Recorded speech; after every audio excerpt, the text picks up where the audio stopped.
बात करते हैं अनलॉक 1 की, तो झारखंड सरकार ने एडवाइजरी इसको लेकर जारी की है। सरकार ने अनलॉक 1 में कई तरह की छूट का ऐलान किया है।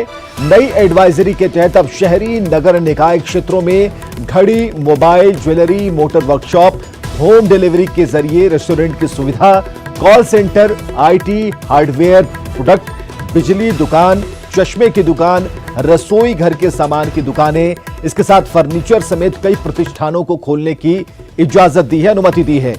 राज्य सरकार ने इंट्रा डिस्ट्रिक्ट ऑटो चलाने की भी अनुमति दी है।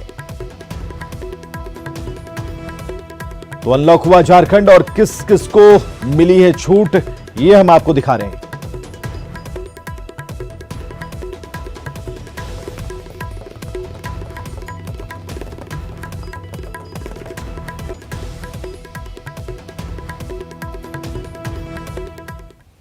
मुख्यमंत्री हेमंत सोरेन ने आम लोगों से लॉकडाउन का पालन करने की अपील की। सीएम ने कहा कि इस दरमियान दी गई छूट से ज्यादा उत्साहित होने की जरूरत नहीं है। राज्य सरकार ने कई छूट देने का निर्णय लिया है, लेकिन इसकी समीक्षा की जाएगी। अगर जरूरत पड़ेगी तो फिर सख्ती बरती जाएगी। उन्होंने कहा कि केंद्र के निर्णय के बाद अब राज्य सरकारों की जिम्मेदारी बढ़ गई है। धार्मिक स्थल लॉकडाउन पूरी तरह से हटने के बाद ही खोलने की मुख्यमंत्री ने घोषणा की है। कहा ना कि अभी हम लोग हफ्ते भर इस पर कड़ी नजर रखेंगे।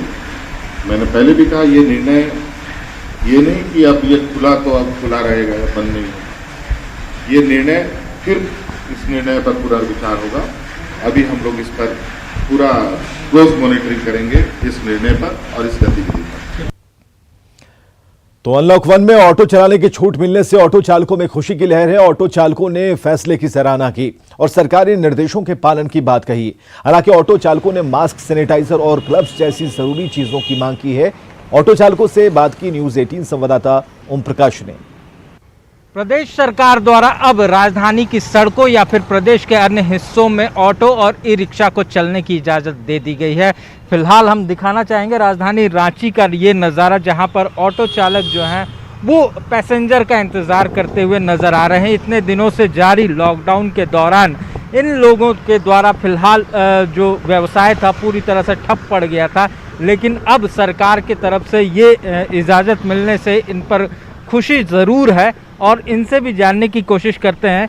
सरकार ने ये जो निर्णय लिया है, आप लोगों को अब सड़क पर चलने की इजाज़त दी है, हालांकि सोशल डिस्टेंसिंग का भी ख्याल रखने को कहा गया। किस तरह से देख रहे हैं सरकार का ये फैसला? सरकार से ये फैसला बहुत अच्छी है और जो गरीब तत्व के ई रिक्शा, ऑटो चालक और जितने भी छोटे छोटे दुकानदार हैं, इसके लिए मुख्यमंत्री अच्छी सोच और पहल किए हैं। फिलहाल सरकार को ये धन्यवाद दे रहे हैं। हालांकि आपको बताना चाहेंगे कि सोशल डिस्टेंसिंग को लेकर तमाम तरह के नियम कायदे बनाए गए हैं। 7 जो है वो बड़े जो ऑटो हैं उनमें सवार होंगे 4 सवारी, और जो इस तरह के ऑटो हैं इसमें मात्र 2 सवारी लेकर ही चला जा सकता है। वहीं ई रिक्शा में भी 2 सवारी। आप लोग इसका ख्याल रखिएगा जिस तरह से सरकार का ये निर्णय आया है कि सोशल डिस्टेंसिंग को बहाल रखना है। सोशल डिस्टेंस का पालन करते हुए सरकार द्वारा दिए गए सभी गाइडलाइंस का पालन करते हुए ही हम सभी ऑटो चालक ऑटो परिचालन करने का निर्णय लिया है। ऑटो में सोशल डिस्टेंसिंग की बात तो कर दी गई, लेकिन किराया अभी निर्धारित नहीं किया गया है, जो कि एक बड़ी विडंबना होगी ऑटो चालकों के लिए। और इस पर इन लोगों के द्वारा भी निर्णय लिया जाएगा और सरकार से भी मांग की जाएगी कि किसी तरह से इनका किराया जो है वो बढ़ोतरी की इजाज़त इन्हें मिले, ताकि इनकी 2 जून की रोटी जो आज से शुरू हुई है वो चल सके। कैमरामैन नलिन के साथ ओम प्रकाश, न्यूज़ 18 रांची। ओम प्रकाश सीधे जुड़ चुके हैं हमारे साथ। ओम प्रकाश, एक चुनौती तो है कि जो लोग इस छूट के बाद बाहर निकल रहे हैं वो एहतियात बरतेंगे, और क्या इन ऑटो पर सवार होकर अपने गंतव्य तक जा पाएंगे या नहीं, क्योंकि उनके मन में इस बात का डर भी रहेगा कि ऑटो पर किस तरीके से इसे सैनिटाइज किया गया, नहीं किया गया। तो इन सभी चीजों की जानकारी के बाद भी एक बड़ी चुनौती इनके सामने है। जहां तक रेट का सवाल है, ये इनकी मांग है, तो इन मांगों पर सरकार क्या सोच रही है? सरकार तक ये बात पहुंच चुकी है? बोलेंगे ना तो भैया पहले इधर दिखा दीजिएगा।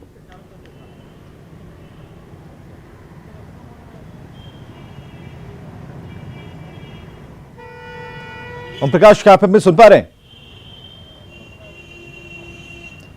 तो प्रकाश तक हमारी आवाज नहीं पहुंच पा रही है, लेकिन हम आपको बताते चलें कि छूट तो दी गई है और कड़े निर्देश के बाद, क्योंकि हेमंत सोरेन ने इसे पूरी तरीके से खुली छूट के तौर पर नहीं देखने की बात कही है। उन्होंने कहा है कि इसे वैसी छूट ना माने, अगर जरूरत पड़ी तो फिर से हम लॉकडाउन की स्थिति में जा सकते हैं। इसलिए जरूरत यह है कि एहतियात बरतें, सोशल डिस्टेंस का पालन करें, जो नियम बताए गए हैं निर्देश का पालन करें, और खासकर जो ई रिक्शा की बात चल रही है या फिर ऑटो की बात चल रही है, अभी इनके सामने सबसे बड़ा संकट इस बात को लेकर है कि इन्हें सवारी कैसे मिलेगी। जो सवारी आएगी क्या उसके रेट इन्हें मिल पाएंगे, क्या फिर नई रेट की जो बात चल रही है उस पर सरकार कोई विचार कर रही है, या फिर जो सैनिटाइज की जो व्यवस्था है, क्या कुछ ऐसा प्लेटफॉर्म बनाया गया है जहां पर ये जो ऑटो हैं, ऑटो चालक हैं, अपनी गाड़ियों को लेकर जाकर सैनिटाइज करवा पाएं, जिससे कि जो आम यात्री हैं, जो जनता है, उन्हें यह पता चल पाए कि नहीं सारे ऑटो सैनिटाइज हैं, कोई दिक्कत नहीं है, इन पर सवारी की जा सकती है। ओम प्रकाश हमारे साथ जुड़ चुके हैं। ओम प्रकाश, बड़ा सवाल यह है, चुनौती यह है कि क्या ये ऑटो सैनिटाइज है कि नहीं। पहली बात तो ये, ऐसा कोई स्टेशन बनाया गया है जहां जो राजधानी के जो ऑटो हैं या फिर जिलों के ऑटो हैं वो एक जगह जाके सैनिटाइज हो जाए। पहली बात, लोगों के मन से डर निकलना चाहिए कि इस ऑटो पर कौन किसने सवारी की, और जब हम सवार होने जा रहे हैं तो कैसे सुरक्षित ये यात्रा होगी। तीसरी बात रही रेट की, तो ये किस तरीके से सरकार इसे डिसाइड करेगी, सरकार तक ये बात सरकार के कानों तक पहुंच चुकी है।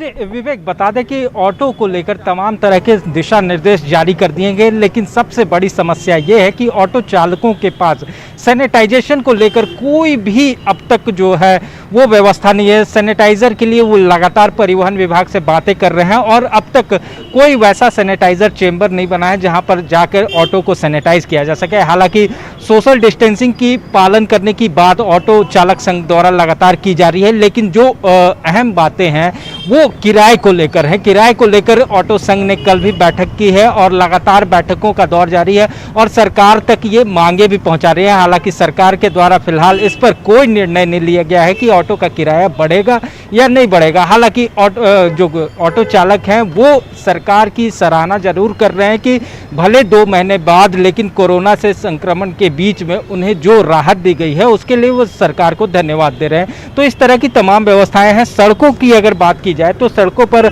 वाहन जो है वो नियमित रूप से चल रहे हैं, लेकिन ऑटो चालक जो है वो एक परेशानी है उनके सामने, क्योंकि ग्राहक भी उतनी संख्या में नहीं आ रहे हैं जो सवारी हैं वो उन तक पहुंच सके और उनकी ऑटो पर सवारी कर सके।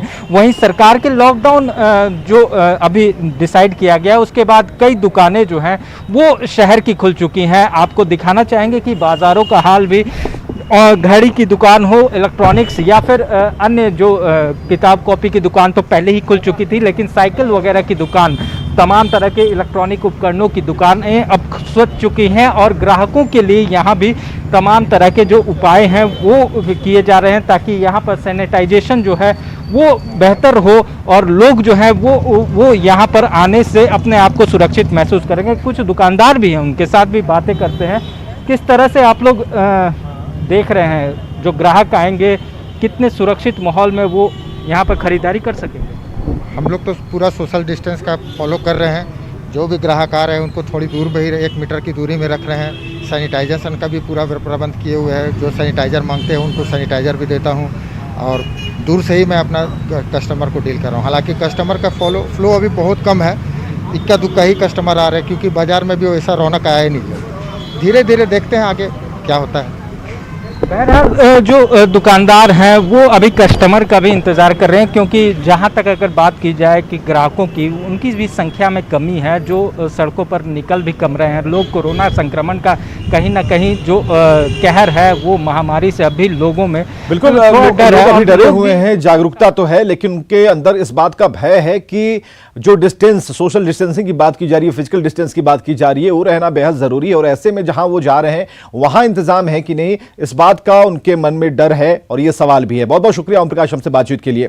इधर रांची के डेली मार्केट का फल बाजार एक नए लुक में नजर आ रहा है। हालांकि दुकानों को खोलने का निर्देश अभी तक नहीं आया है और ऐसे में साफ सफाई, स्वच्छता, सैनिटाइजेशन के साथ फल दुकानदारों को इंतजार है प्रशासन के निर्देश का।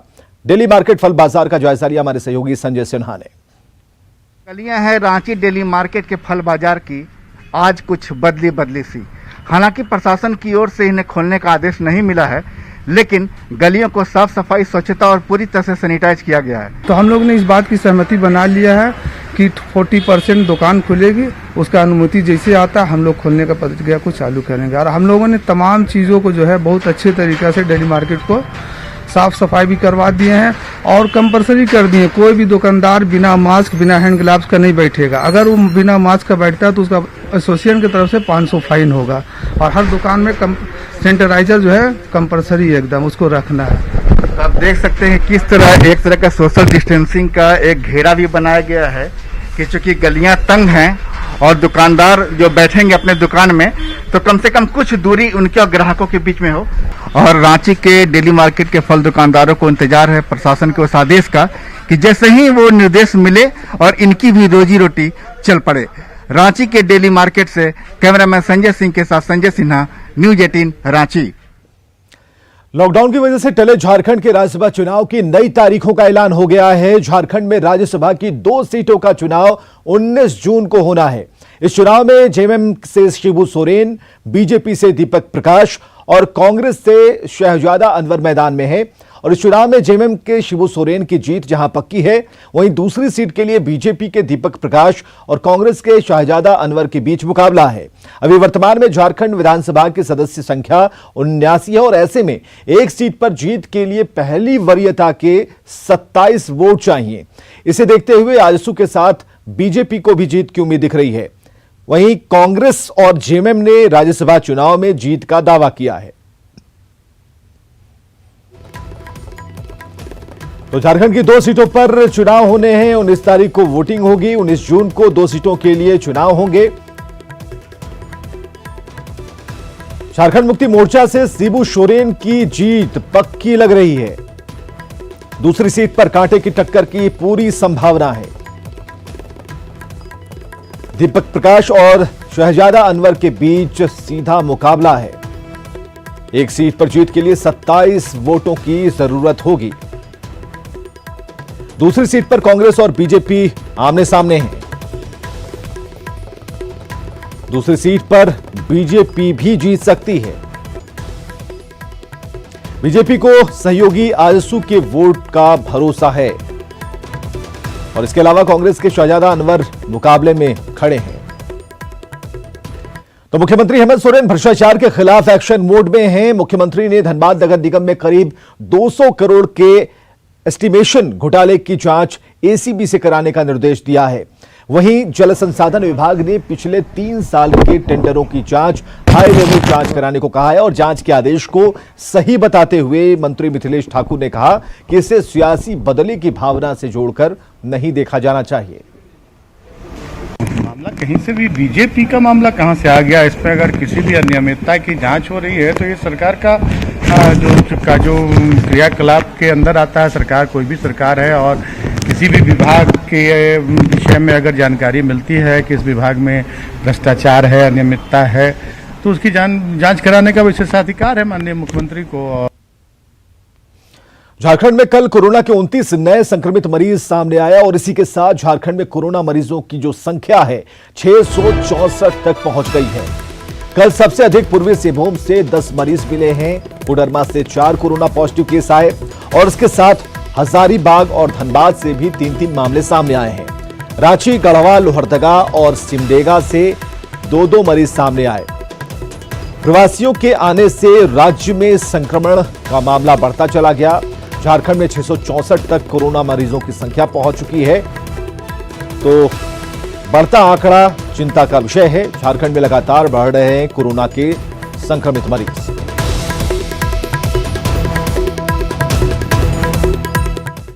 इधर Jharkhand state beverage corporation limited ने बरवाडा पंडुकी स्थित डिपो से लाखों की शराब की चोरी हुई है। डिपो मैनेजर की शिकायत पर पुलिस ने सीसीटीवी फुटेज के आधार पर मामले की जांच शुरू कर दी है। और आपको यह बताएं कि सूबे के 8 जिलों में इसी गोदाम में विदेशी, देसी और मसालेदार शराब की सप्लाई होती थी। सीसीटीवी फुटेज में 6 नकाबपोश लोहे की चादर से बनी दीवार को काटकर चोरी करते दिखाई दे रहे हैं। हमने थाना को फोन किया, अपने एक्साइज असिस्टेंट कमिश्नर को फोन किया। सबके आने के बाद सीसीटीवी फुटेज दिखाया गया। उस आधार पर हमने एक प्राथमिकी दर्ज कराई है। और इधर राष्ट्रीय स्तर की तीरंदाज सोनू खातून आर्थिक संकट से जूझ रही हैं। सोनू सब्जी बेचकर अपने परिवार का भरण पोषण कर रही हैं।